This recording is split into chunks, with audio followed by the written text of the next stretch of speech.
How's it going, everybody? It's Skating Green here, and I'm happy to say that I finally did it. No more stock XR. I am officially under Vesc, which I'm very happy for. These are just my opinions on it.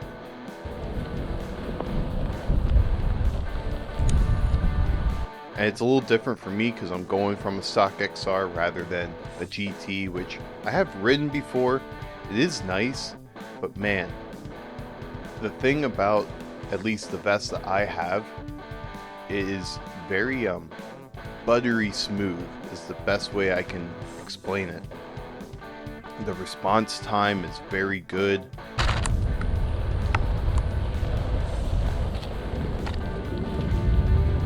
I did end up buying the Vest Tool app, which I do suggest everyone to do. The floaty is fine, especially if you're someone who's just a common commuter and you're not trying to tweak and perfect your board.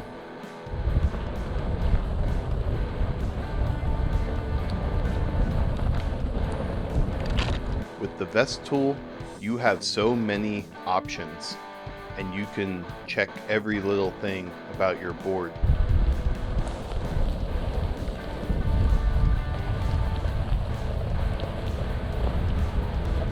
Which can be overwhelming, but I've noticed that you can be very simple with it to start, and just as you go, you can start learning everything.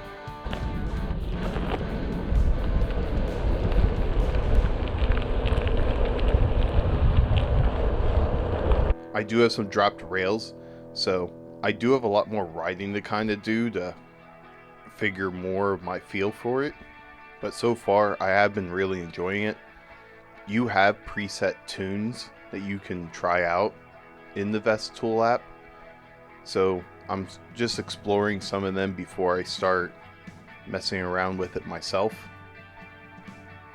One thing I have noticed, which is great, so when you open your, I think it's RT data it's under, it'll show you like your speedometer, your duty cycle, all kinds of stuff is going to be on there, which at first looks a little confusing.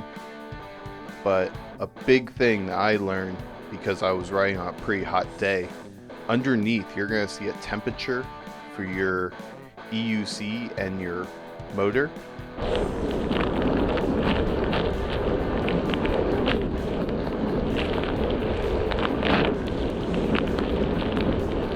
I don't have any screenshots or anything of it, but if you are interested, you can just look it up on YouTube or see some images of what everything looks like.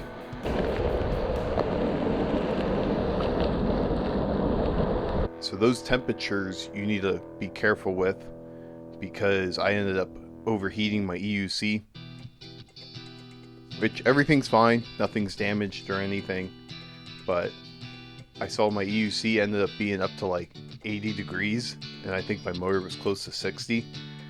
So this is when you kind of want to start looking at some aftermarket product, because there are some coolants that you can find. I don't know if there's one for EUCs, but I will end up looking into that at some point.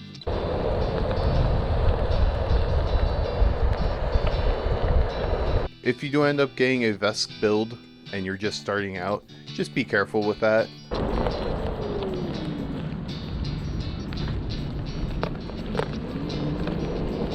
I think if it ends up going over like 70 degrees, I would just kind of maybe take a little break and let it cool down a little bit. And you'll see the temperature drop like as you go. And that's all I had to do. And it was interesting, like when it was overheating, I have not felt any pushback on this thing at all until that happened. And you pretty much just see your board completely deaccelerate.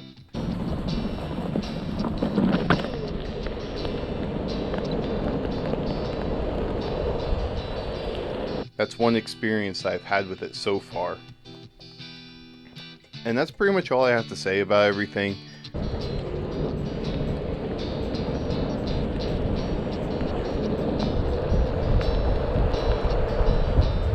I don't know if I'm going to be going back to future motion boards, because for all the flexibility you have with this Vesc product, it's just awesome. And I'm very excited to see how the adventure is going to go for me going forward. It is sort of a review, but also like a congrats that I'm officially a Vesc person. Because you know what, Future Motion has done a lot of bad things to the community.